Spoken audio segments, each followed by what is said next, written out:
It all began on an unusually bright spring morning, the kind that makes even the dullest neighborhoods come alive. The sun reflected off polished driveways and freshly trimmed hedges, illuminating the rows of pastel-colored houses in perfect harmony. Every lawn looked like a magazine cover, meticulously curated, symmetrical, and predictable. And then there was my house, a modest two-story home with character. It had faded blue siding and a small porch swing that creaked in the wind. I had lived there for 3 peaceful years without a single issue, until she moved in. Karen. From the moment her luxury SUV rolled into the cul-de-sac, the atmosphere shifted. She was the self-appointed queen of neighborhood standards, a woman who treated the HOA rule book like scripture. Within a week, she was organizing community improvement meetings and passing out pamphlets about visual cohesion. At first, I didn't pay much attention. I wasn't the type to get involved in neighborhood politics. But that all changed the day I decided to repaint my house. The blue had dulled over time, so I chose a warm, earthy shade of terracotta, a color that reminded me of sun-baked clay and summer evenings. I spent days scraping, sanding, and painting, proud of how vibrant it looked under the sunlight. But as soon as the last coat dried, I felt eyes on me. Curtains twitched, doors cracked open. And then came the letter. A neatly folded envelope tucked under my doormat, embossed with the HOA logo. Inside was a typed notice stating that my color choice did not align with the community aesthetic, and that I must repaint within 14 days. It was signed by none other than Karen herself, the newly elected HOA president. At first, I thought it was some sort of misunderstanding. I double-checked the HOA handbook. Nowhere did it mention anything about approved paint colors, so I ignored it. I had better things to do than worry about one woman's obsession with beige. But Karen didn't ignore me. Soon, she began her campaign. She spoke to neighbors during her morning jogs, gesturing toward my house with exaggerated dismay. I overheard her muttering about property values and eyesores. Her voice carried across lawns and driveways like the hum of an angry bee. Then the complaints escalated. She called the city to inspect my house for unpermitted alterations. She filed noise complaints when I played music while gardening. She even took pictures, snapping them from the sidewalk as if gathering evidence for a crime. Every time I looked outside, there she was, arms crossed, phone in hand, glaring at the walls of my home as if they personally offended her. At night, I started to feel trapped. The once cozy home now felt like a stage, and I was performing for an audience of one, an audience that despised me. I caught myself peeking through blinds, waiting for her next move, but something inside me began to shift. At first, it was irritation, then a kind of bitter amusement, and eventually, a spark of rebellion. Why should I let someone like Karen dictate how I live in my own home? The next morning, I stood across the street, staring at my house under the rising sun. The color gleamed proudly, defiant against the sea of muted pastels around it. It wasn't ugly, it was bold, different, alive. Maybe that's what bothered her most. Still, I could feel the tension thickening. Karen wasn't done, and neither was I. A week later, I came home to find a large, official-looking sign planted in my front yard. It read, "This property is in violation of HOA standards." The audacity stunned me. I stood there, the sign swaying in the breeze, and realized something had to change. I wasn't just going to repaint my house, I was going to make a statement. That night, as I sat on my porch, an idea began to take form. It started as a flicker of defiance, then grew into something far more daring. If Karen thought my house was ugly before, she hadn't seen anything yet. In the distance, I saw her lights flicker off for the night. I could almost picture her smug smile, satisfied that she was winning. But she wasn't. Not for long, because soon the very walls she hated so much would become a mirror, one that reflected her attitude right back at her. And that was when I decided I was going to repaint my house again. But this time, not in color. This time, in art. In her image. The morning after I made my decision, the air felt different. It wasn't just another day under Karen's watchful eye. It was the beginning of something bigger, something that would change the entire neighborhood. I stood at my window with a cup of coffee, watching her strut across the street in her usual power walk, clipboard in hand, sunglasses perched on her nose like a badge of superiority. Every movement screamed control, and for the first time, I felt calm watching her. Because I knew something she didn't. Her reign of aesthetic terror was about to face its reckoning. That entire week, I began to sketch. Not just random ideas, but something specific, something poetic. I wanted the design to be more than just paint. It needed to be a reflection of everything she had put me through. I searched through my phone for the countless photos I'd captured of her in her moments of fury. Arms flailing, brows furrowed, mouth twisted into that familiar expression of outrage she seemed to wear like perfume. I took all of that and began turning it into art. The concept came together late one night. My living room was scattered with sketches, color swatches, and digital mock-ups. The design? A massive, lifelike mural that covered the entire front facade of my house, depicting none other than Karen herself. Not a flattering version, of course, but the real Karen. The one whose face turquoise, Ned crimson when she saw a misplaced trash can, whose eyes bulged when she spotted a car parked slightly over a curb. The mural would capture that exact expression, the essence of her outrage. I wanted to immortalize the look she gave me every day. Before I could start, I needed supplies. Paint. Lots of it. Brushes, rollers, scaffolding, and weatherproof sealant. I visited every hardware store in a 20-mile radius, purchasing what I needed in small quantities to avoid suspicion. Each receipt felt like a secret step closer to my masterpiece. Meanwhile, Karen continued her crusade.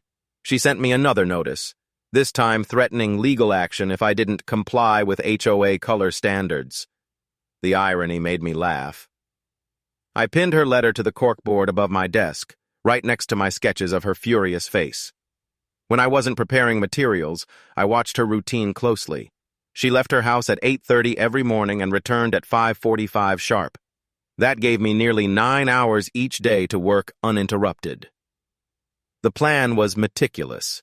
Each stage was timed, each detail accounted for. I began by stripping away the old paint. To any onlooker, it looked like I was finally giving in, like I'd decided to repaint and correct my so-called violation. I could see her from across the street, watching with satisfaction as I rolled primer across the walls. She probably thought she'd won. But the primer wasn't a surrender. It was my blank canvas. By the third day, the sketch outlines appeared.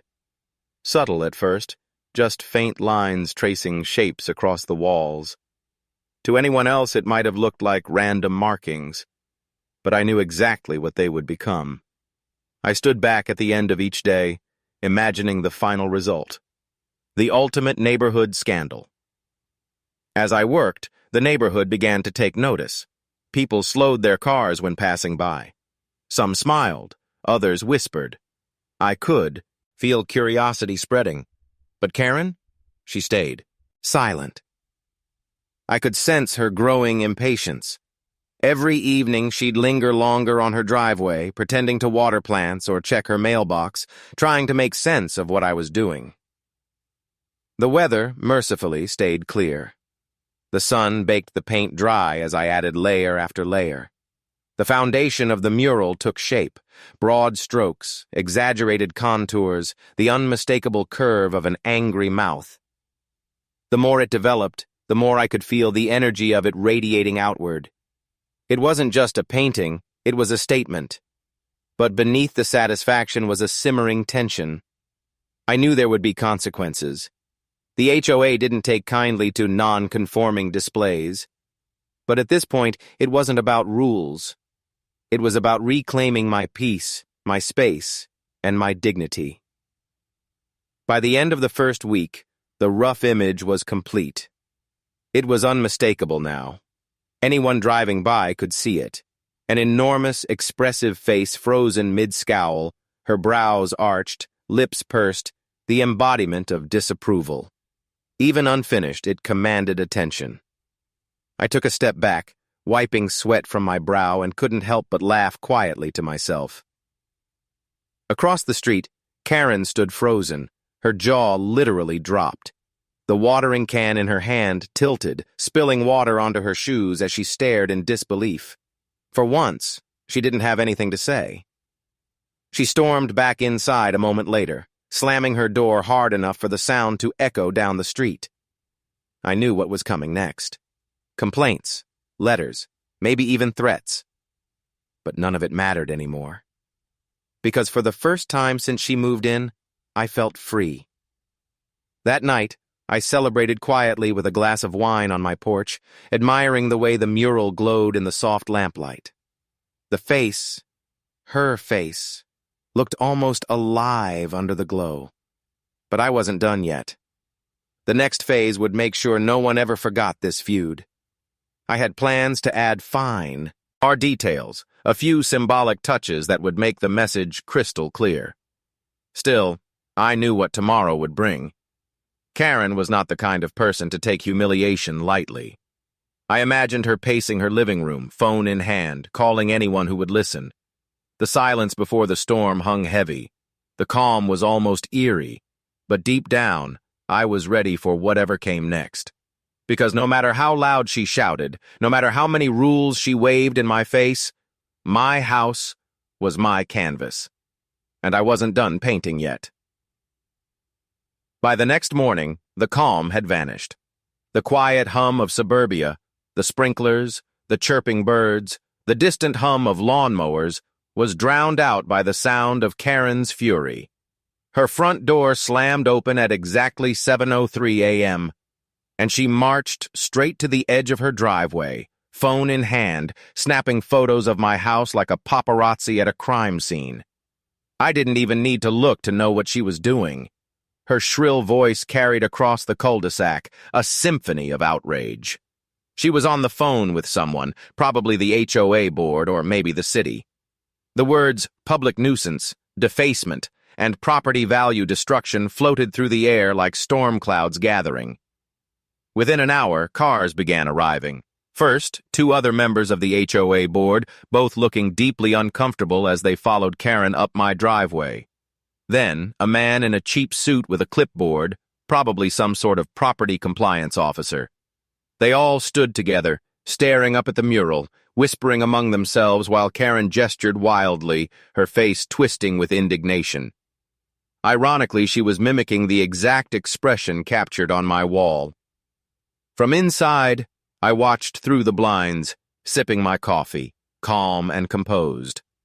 I knew what they were seeing, a vivid, near-perfect portrait of Karen's face, painted with precision and defiance. Her eyes wide, lip pinched, nostrils flared. It was bold, detailed, impossible to ignore. By mid-morning, the whole neighborhood knew. People walked their dogs a little slower past my house. Parents pushed, strollers and snuck glances. Teenagers stopped to take photos, muffling their laughter. For once, the gossip wasn't about someone's lawn height or mailbox color. It was about her. Karen hated losing control, and now she was losing it publicly. By noon, I received another letter. This one was thicker than the rest. An official HOA violation notice citing visual misconduct and community disturbance. The letter demanded immediate removal of the mural, threatening daily fines and possible legal action. It was signed by Karen herself, of course, the ink pressed so hard it nearly tore the paper. But the threats didn't scare me anymore. They just fueled the fire. Later that day, as I worked on adding the finishing touches, the highlights around her eyes, the subtle shading that gave the mural depth, Karen called the police. I heard the siren before I saw the car pull up. The officer stepped out, calm and professional, clipboard in hand. Karen marched over to meet him, gesturing toward my house with exaggerated horror, as if she were reporting an actual crime scene. Her voice carried across the street, a high-pitched mixture of outrage and desperation. The officer listened, nodded occasionally, and then walked over to me. He looked up at the mural, lips twitching like he was trying not to smile. After a short pause, he simply asked if the artwork was on my property. I said it was. He nodded again, thanked me, and walked back to his car. Karen's expression as the police left without issuing a single citation was priceless. That was the moment everything changed. The mural wasn't just a painting anymore, it was a symbol. A neighborhood legend in the making. The power dynamic had shifted. People began to see her for who she really was, a bully who thrived on control. In the days that followed, the neighborhood transformed. For the first time in years, people stopped hiding behind polite smiles. They started talking, whispering about how exhausting it was living under Karen's endless complaints, how much they resented her intrusive inspections and judgmental stares. My act of defiance had cracked the facade. Meanwhile, Karen doubled down. She filed new reports, called emergency HOA meetings, and even tried to rally neighbors to sign a petition. But the support wasn't there anymore. Her influence was slipping through her perfectly manicured fingers. One evening, I noticed her sitting on her porch, staring at the mural. For the first time, she looked defeated, small, even. The same woman who once strutted around with authority now sat motionless, lost in thought. Maybe it was the embarrassment, or maybe it was the realization that she'd finally met her match. But the peace didn't last. A week later, I woke up to a strange sound outside, muffled scraping. I stepped out and found paint cans tipped over near my porch. Someone had thrown white paint across the lower section of the mural, smearing it in thick streaks. My heart pounded as I took in the mess. It wasn't subtle vandalism. It was a clear message. I didn't need to guess who did it. Karen had struck back. But what she didn't understand was that art could be fixed. The damage, if anything, made the mural more alive, more chaotic, more emotional. I spent the next day repainting, restoring every detail with even greater care. I added new touches, subtle symbols of resilience and mockery. A golden crown above her head, a faint reflection of her house in the mural's background. Little details only the observant would catch. By sunset, the mural was whole again, and more powerful than before. The attack had only amplified its meaning. As I stood there, brush in hand, neighbors gathered quietly at the end of the street, watching in awe. No one said a word, but their presence said enough. Karen's curte then twitched, but she didn't come out. Not this time. That night, for the first time in months, I slept soundly. Because no matter what she did, no matter how loud she screamed, or how many letters she wrote, the truth was now etched across my home for everyone to see. And deep down, she knew it. The morning after the vandalism incident, the neighborhood was buzzing. Everyone knew what had happened. The white paint stains had barely dried before whispers began spreading from yard to yard, mailbox to mailbox. What used to be a silent, rule-bound street now felt alive with gossip, tension, and something else: rebellion. Karen's actions had crossed an invisible line, and people were starting to take notice.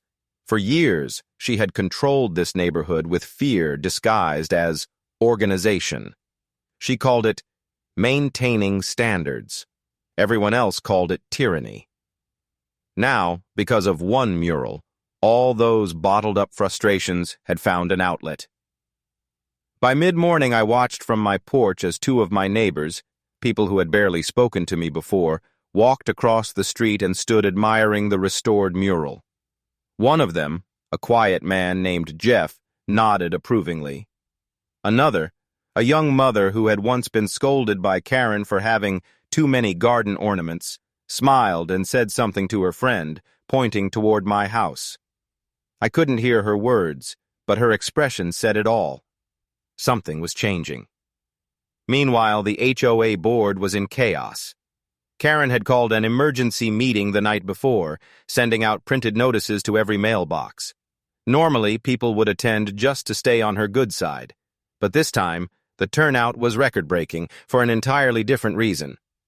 According to whispers I later heard, the meeting was tense from the very start. Karen stormed in with binders, photos, and a prepared speech about community decay. She expected applause as usual, but instead she was met with crossed arms and unimpressed faces. People began bringing up their own grievances, how she had fined them for trivial things, how she'd shown up unannounced to inspect backyards, how she'd harassed families over harmless decor. The tide had turned. Her allies, the few who once supported her, began to distance themselves. One even suggested that maybe, just maybe, my mural was a form of expression worth protecting. Karen exploded at that. Witnesses said her voice cracked with rage as she pounded the table, demanding immediate disciplinary action. But no one backed her. The vote to remove the mural failed, by a wide margin. When word of that meeting spread, the neighborhood felt lighter. For the first time in months, people laughed openly again. Kids played on driveways without their parents nervously glancing at Karen's windows. And me? I felt vindicated. The mural had become more than just revenge. It was freedom painted in bold strokes. But Karen wasn't done. She never accepted defeat quietly. Over the next few days, I saw her pacing her front lawn, phone pressed to her ear, gesturing angrily as she made call after call. Rumors began circulating that she was trying to escalate the issue beyond the HOA, to the city zoning board, the local news, even an attorney. She wanted me gone, or at least humiliated. Then one afternoon, the media showed up. A local reporter and cameraman arrived in an unmarked van, interviewing neighbors and filming the mural. I watched from my porch as the reporter pointed toward the painting, speaking animatedly while the camera zoomed in on Karen's furious expression frozen in paint. Karen, of course, tried to control the narrative. She marched out in full fury, insisting to the crew that the mural was an act of harassment and community vandalism. But the irony was too perfect. As she scolded them, her face contorted in anger, the same face that loomed behind her, 20 feet tall, immortalized on my wall. It was almost cinematic. The clip aired that night on local television, Ion. Within hours, it went viral online. People from across the country were sharing the story of the homeowner who painted his neighbor's face on his house. The comments poured in, some calling me a hero, others calling it the ultimate petty revenge. Memes were made, screenshots spread, and suddenly, my quiet suburban street had become an internet sensation. The next day, reporters began showing up one after another, parking along the curb, snapping photos, asking questions. Some neighbors complained, but secretly, most loved the attention. Property values weren't dropping, they were rising. Businesses nearby even started advertising themselves as being just down the road from the famous Karen house. Karen, however, was unraveling. Her curtains stayed closed. Her car remained parked in the same spot for days. She didn't walk her usual route. It was as if she had vanished inside her own fortress of frustration. But even in hiding, she wasn't idle. Late one night, a thick envelope appeared in my mailbox. Official letterhead, legal tone.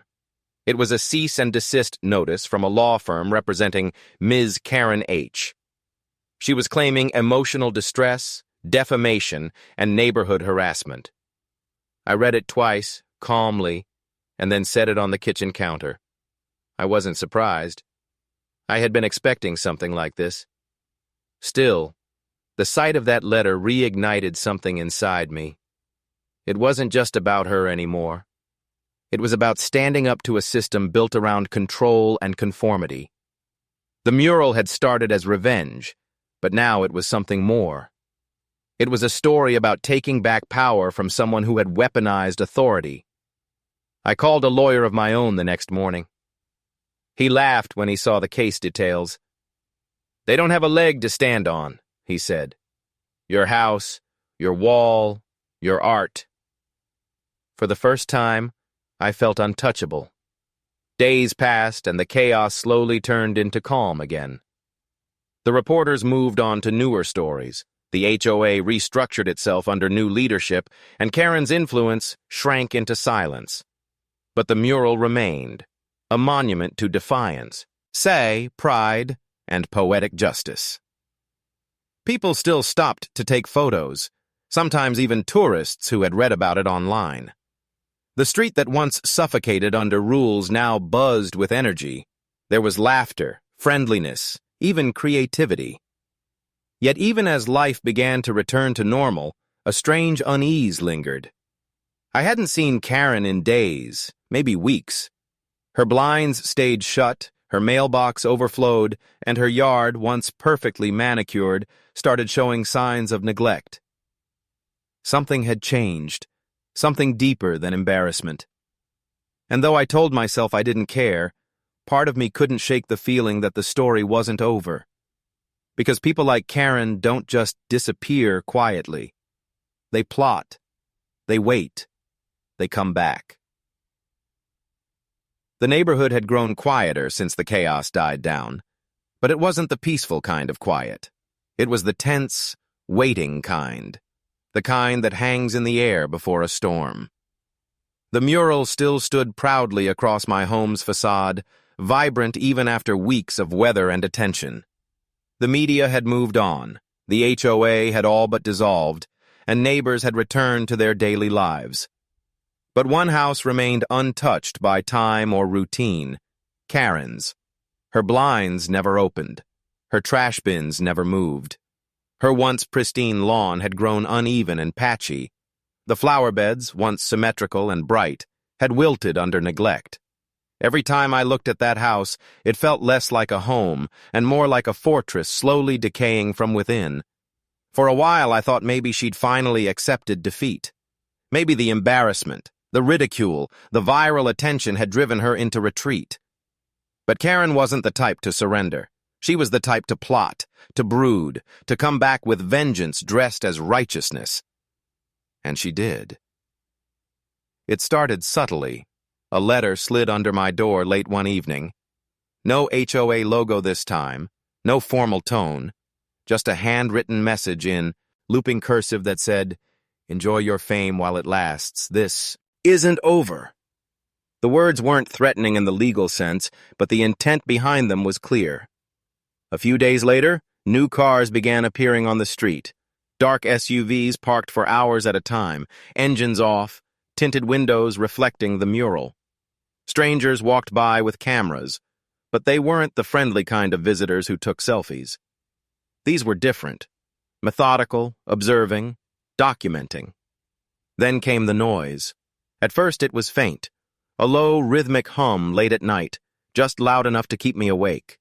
Then one evening, the lights from Karen's house flickered back on for the first time in weeks. Music blared from inside, classical, sharp, deliberate, the kind that filled every crevice of silence. The next morning, a new sign appeared on her front lawn. "Coming soon, property restoration project." At first, it seemed harmless.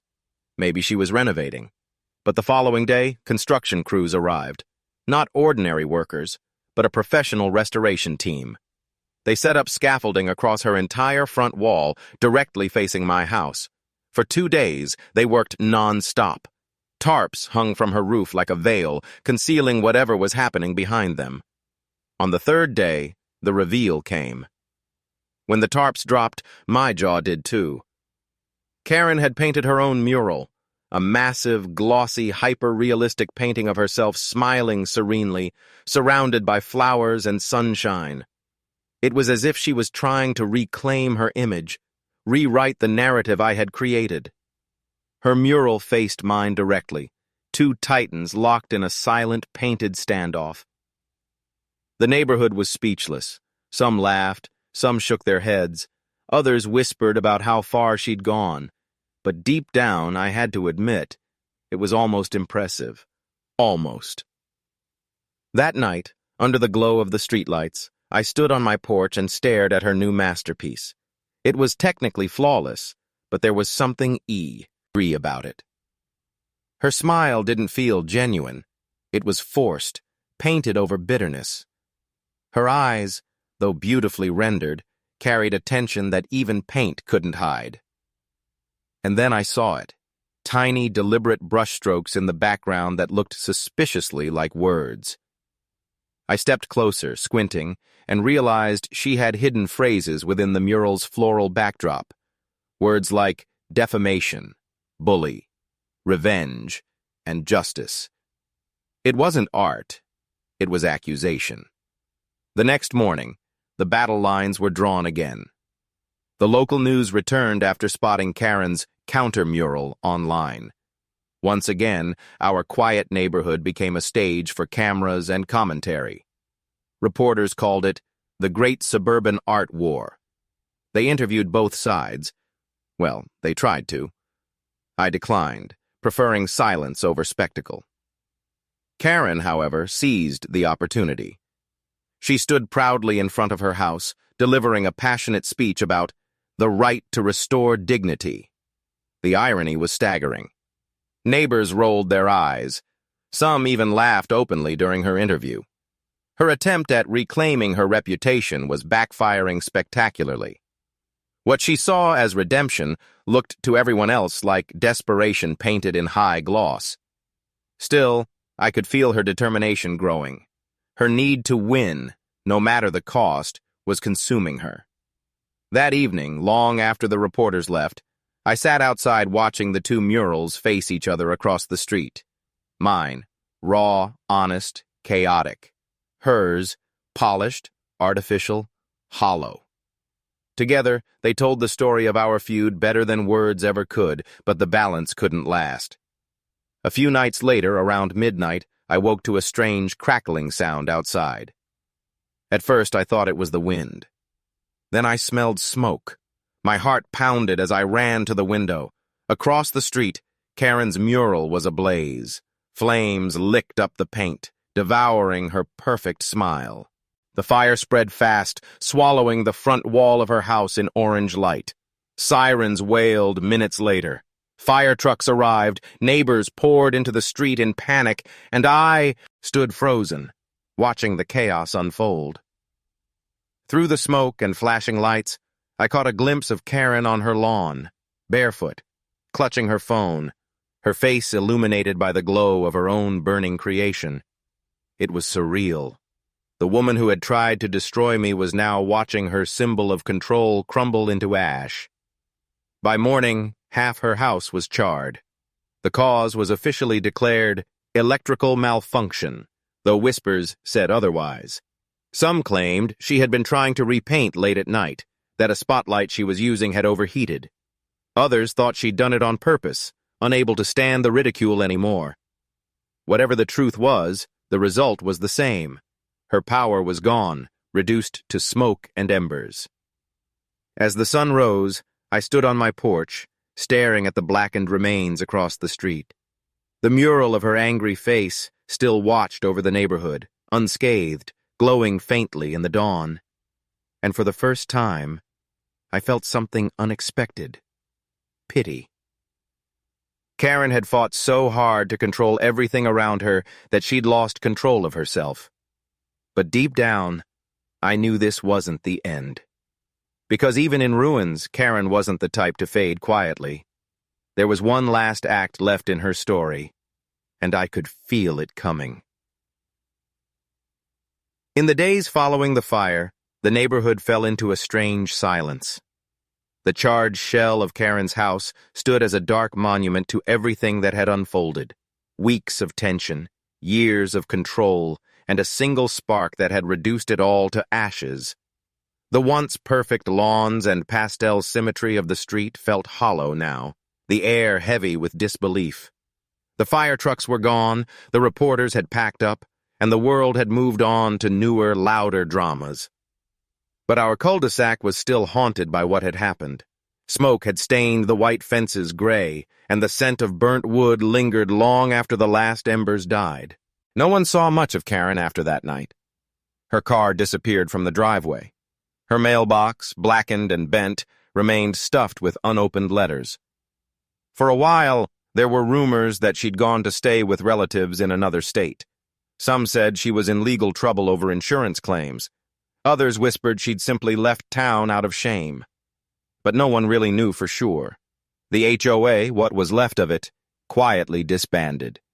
The bylaws that once dictated the color of mailboxes and the height of hedges were shredded at a final meeting held in someone's garage. For the first time in years, people felt free. They started painting their homes however they pleased, soft blues, bold yellows, even deep reds. Gardens flourished, fences were repaired, and laughter returned to the street. And yet, even amid the newfound peace, I couldn't help but feel the absence of something. The feud that had once consumed every day now existed only in memory, and on my wall. The mural remained untouched, weathered but proud. Its colors had faded slightly, the edges softened by time and sunlight, but Karen's furious expression still stared out, eternal and defiant. It had become a landmark. People still drove by to see it, take pictures, or tell the story of the HOA war that had gone viral months ago. Sometimes I would sit on the porch and just stare at it. It no longer felt like an act of rebellion or revenge. It felt like history, an echo of something that had needed to happen, a lesson painted in bold color.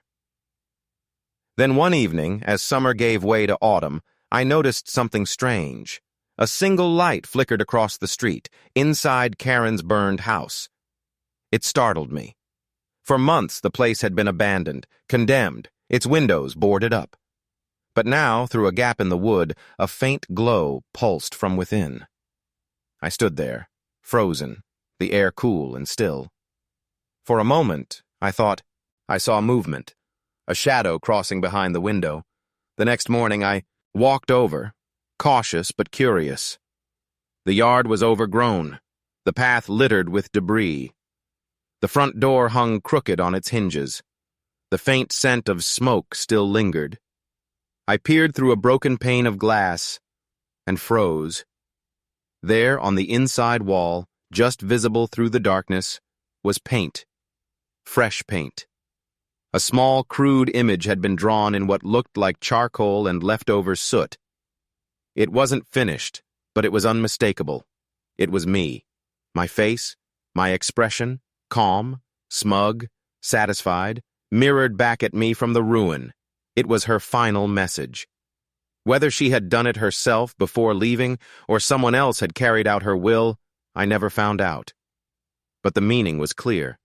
Just as I had immortalized her anger, she had tried to capture mine, to make sure I saw myself the way she saw me, defiant, proud, maybe even cruel. I stood there for a long time, watching the faint morning light glint off the soot-black wall. Then I turned back toward my house, my mural gleaming softly in the distance. The two faces, hers and mine, separated by a street, by months of war, by everything we'd both lost. That night I couldn't sleep. I kept thinking about how it all began, with a simple coat of paint. How something so small had spiraled into obsession, destruction, and legend. It wasn't just about color or aesthetics or even control.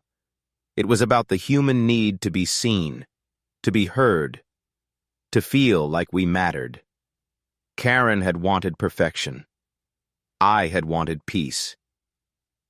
Somewhere in between, we both lost something. A few days later, contractors arrived and finally tore down what was left of her house. By the time they were done, all traces of her were gone, except for the faint black marks on the ground where the soot portrait had once been. As I watched the demolition, I felt no victory. just a quiet kind of closure. That evening, I stood before my mural one last time. The paint was chipped in places, and the light of the setting sun washed it in amber hues. I picked up a brush, dipped it in soft cream paint, and added a single final stroke. A small smile, just at the corner of her painted lips. It changed everything. For the first time, her face looked peaceful, almost human. Then I stepped back, set the brush down, and let the sun fade behind the rooftops. The feud was over. The house that once divided a neighborhood had become its symbol of freedom. And as night fell, I finally realized something simple but profound. Sometimes, standing up for yourself doesn't mean winning. It just means refusing to be painted over.